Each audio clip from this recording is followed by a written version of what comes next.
The Energy and Environmental Research Center, the EERCF at UND, is an organization that is working on carbon capture. And the CEO joins us today, Charles Gurecki, doing some really, really great things up there. So let's just start with overall kind of what the EERC, if you can tell us exactly what the acronym stands for and what it means for the state of North Dakota. Sure. The EERC is the Energy and Environmental Research Center, and we focus on finding solutions to energy and environmental challenges.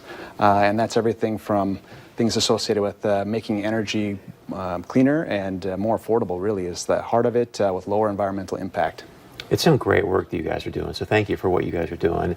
And then this carbon capture is some pretty awesome stuff, but I don't know if I really understand it. So what does it mean and how are you doing it? Sure. So carbon capture, utilization, and storage is the process of capturing carbon dioxide from something like a power plant or an ethanol facility, and then it's purified, so it's pure carbon dioxide, compressed, and then we transport it to some place where we'll use it for an industrial purpose or enhanced oil recovery, or store it deep underground, emitting, so we don't emit carbon emissions to the atmosphere. So, I mean, keep it simple for me, but I mean, obviously that's huge with all the conversation about climate change. And so how does it work? You go to this ethanol plant or whatnot, you're capturing it. Sure. And then how do you transport it and those kind of things? Sure. Right now there's globally only about 25 large projects happening. North Dakota really is poised as a leader to really move it to the next stage where we start to see large-scale commercial deployment. So we're working on at the EERC technologies to capture the carbon dioxide more affordably so that these projects make economic sense. And then the best economic driver for these projects is using it for enhanced oil recovery. And when we do that, we capture the carbon dioxide from the power plant.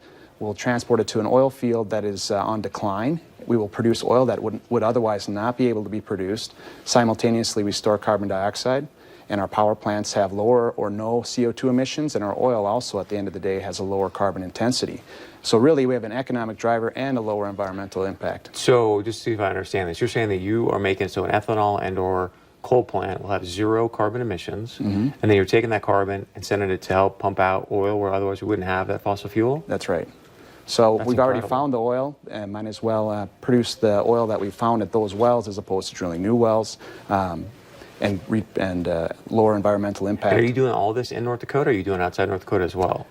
We have been doing it across the United States. A lot of our focus right now is North Dakota. We're working with Minkota Power at Milton, our Young Power Station near Center, which might be one of the first plants to undergo this carbon capture, utilization, and storage, and also with Red Trail Energy in Richardton, North Dakota.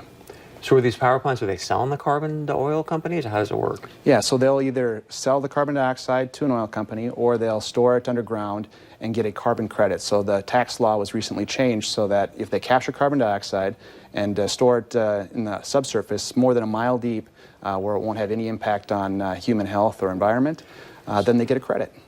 So obviously there's been a big conversation around this. You know, we had the UN recently. Why is this not getting more publicity? Because what I've seen from data is that we're actually producing more fossil fuels, but the CO2 emissions are going down. So why are you not getting more national media coverage, I should ask? That's a good question.